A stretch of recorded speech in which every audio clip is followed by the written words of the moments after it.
Apreciados alumnos y participantes a este curso de protocolo militar y naval, les doy la más cordial bienvenida a la tercera parte de la materia.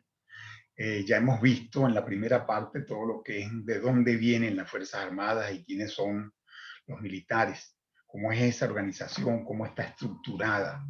Y en función de eso, cuál es el elemento racional con el fin de darle el trato interpersonal, institucional a cada una de las jerarquías, cargos, todo lo que significa el procedimiento que vimos en la segunda parte.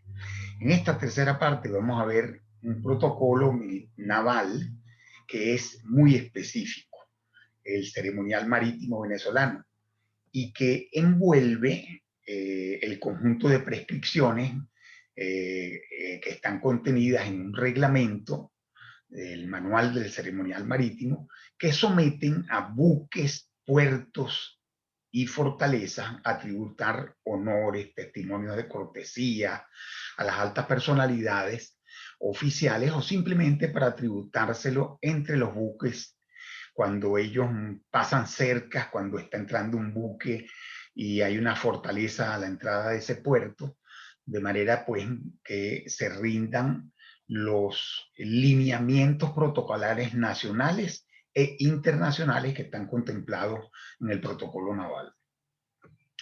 Para entrar en esta materia, quiero decirles que aquí hay mucho de mística y como tal hay mucha elaboración mental, artística, en palabras sobre lo que significa pues la vida en los barcos. Nosotros que tenemos realmente muchos años en esa institución, uno vive y realmente siente una gran emoción y orgullo personal eh, porque se mantengan pues las tradiciones navales. Pero ¿de dónde viene todo esto? Entonces el embajador José María Areleiza, que fue embajador en los Estados Unidos, incluso rescató un mascarón de proa en la Cámara de Oficiales en la cual se celebraba un acontecimiento. Y siendo el embajador, solicitó formalmente restituir ese barco porque había sido un navío hundido de la Armada Española.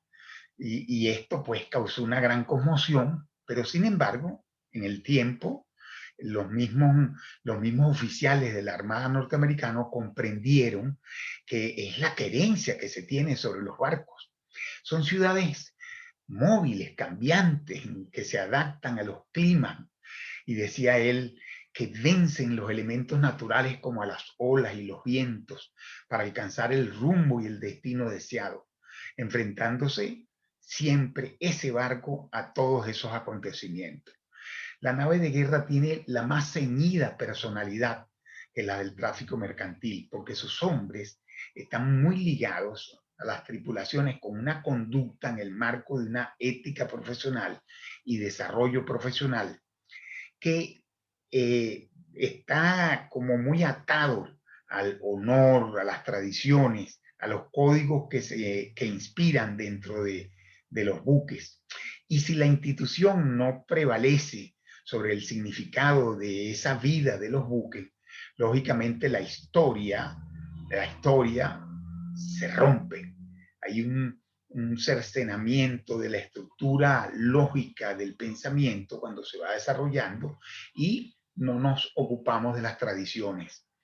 Cada uno de lo que significa un buque es un trozo del pasado reciente en ese verso tan interesante, lo que ha significado España. Y para nosotros en Venezuela es más que consabido la importancia que tienen esos buques para todos nosotros que lo hemos tripulado, porque eso representa la vida de todos nosotros. Lo vemos como el buque, la vida de una tripulación, y hay impreso el sello del comandante. O sea, el comandante es el buque.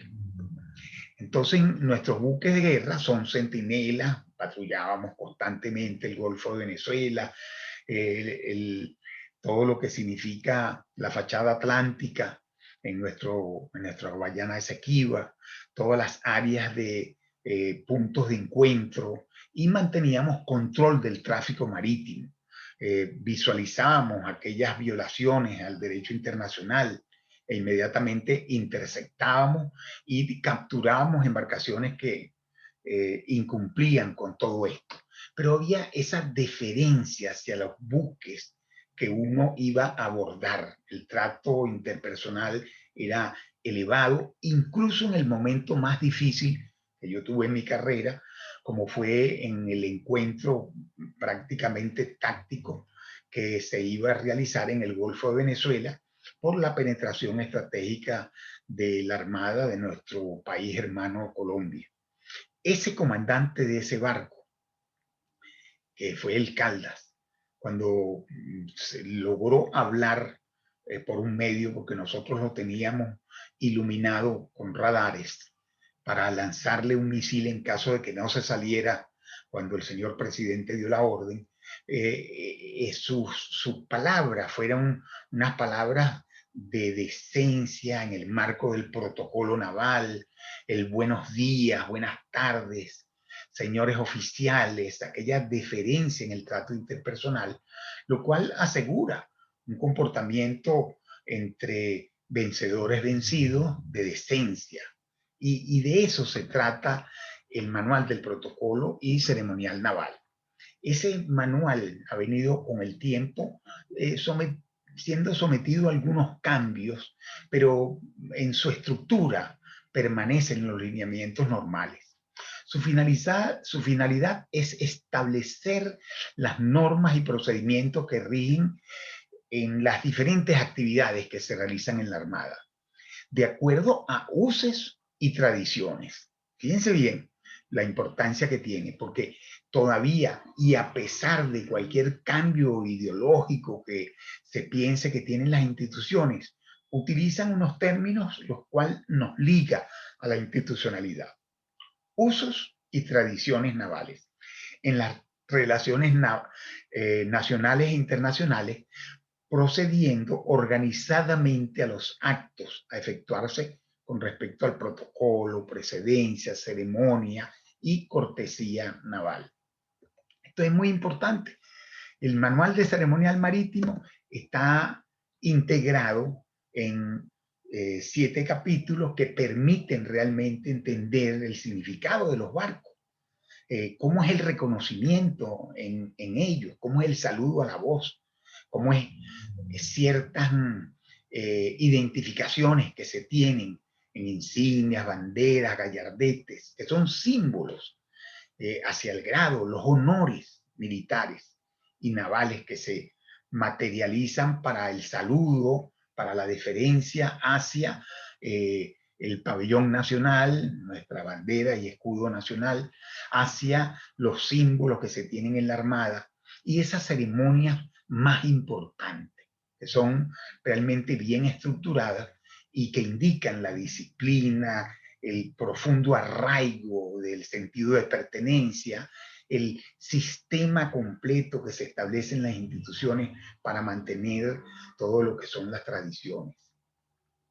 Yo les quiero manifestar que tuvimos que plantear diferentes situaciones para entregarles material escrito, y en estas presentaciones lo que hicimos fue hacerles un resumen de las cosas más importantes.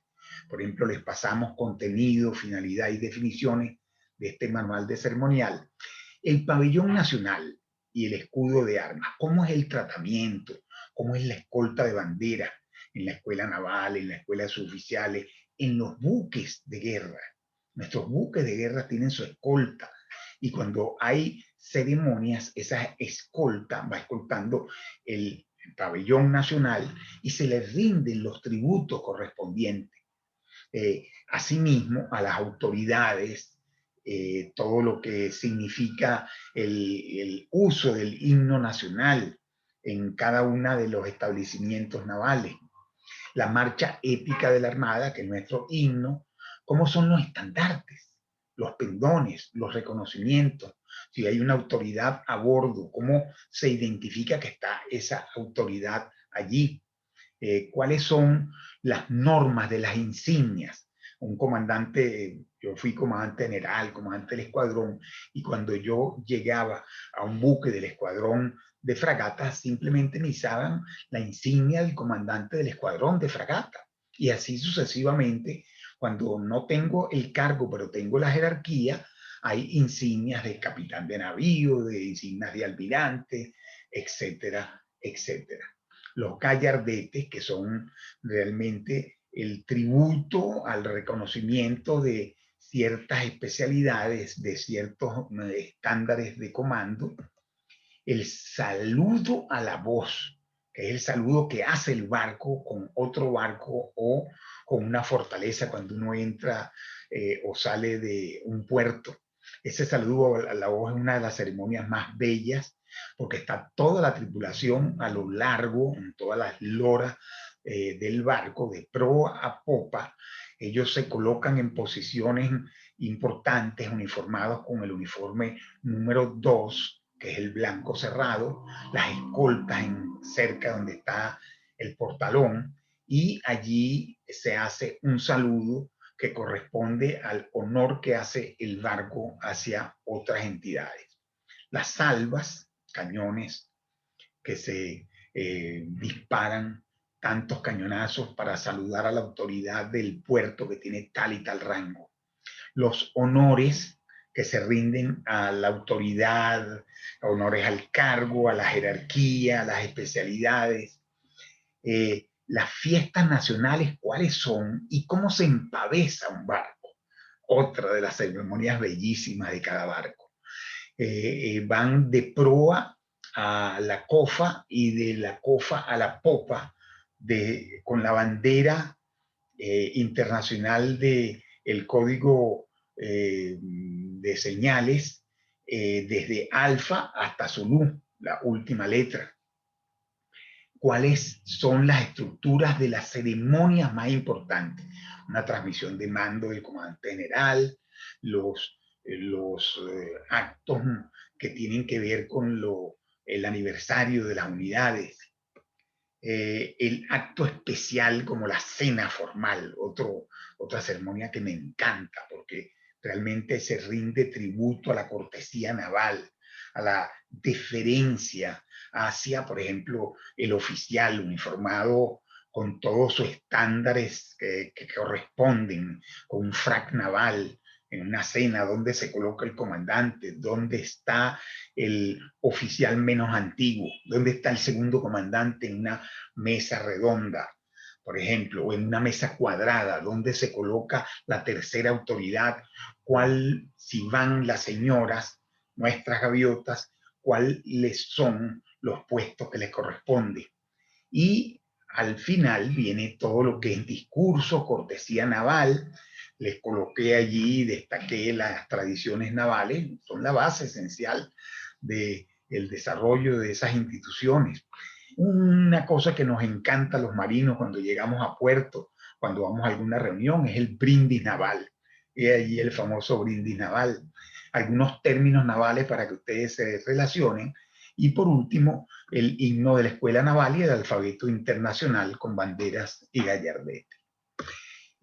Para ir finalizando esto de lo que significa el protocolo naval en el desarrollo del ceremonial marítimo, permítanme reconocer que si nosotros no estamos claros que la Marina no es solamente la Armada Nacional, también corresponden los buques mercantes, nuestros compañeros y amigos de la Marina Mercante, en todos sus niveles, y desde la pesca hasta un remolcador, desde lo que significa un comandante de un buque petrolero, que vieron la importancia para un buque carguero del tonelaje tan grande que desplaza, que tiene aproximadamente 487 metros de eslora y que se atravesó en el canal de Suez recientemente.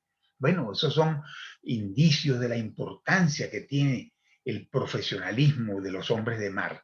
Entonces, para darle un reconocimiento a los hombres de mar, yo he hecho en estos 10 minutos que siguen algo que Siempre lo digo cuando hablamos de asuntos del mar, el desarrollo marítimo. Así era Venezuela en 1906.